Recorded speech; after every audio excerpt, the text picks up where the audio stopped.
And speaking of former BC Lion quarterbacks, Matt Dunigan has had a hard time since joining the Argos just before the start of last season.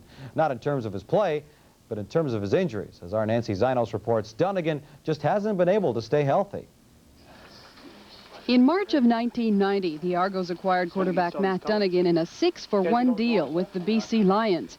5 months later, the Lions released Ricky Foggy, who then signed with Toronto as a free agent.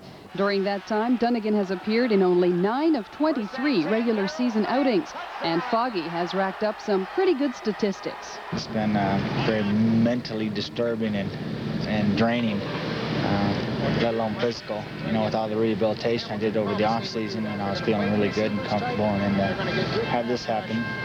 Somebody's just testing me, but you know, I'm up to the challenge, and I'll just continue to work through it and persevere. I think I started off kind of slow, and you know, I think each week I have gotten better, and you know, I think that's progress that you get when you're in practice and you get most of the reps, and you'll be able to improve on stuff.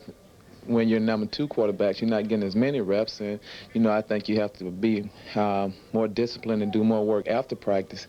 With Dunigan spending so much time here on the bench and Foggy filling in so capably, you start to wonder whether or not the #1 quarterback position is in question. But the boss remains firm on just who is #1. He's my #1 quarterback. He's just not playing. He's hurt. When he's ready to come back, He'll be a #1 quarterback.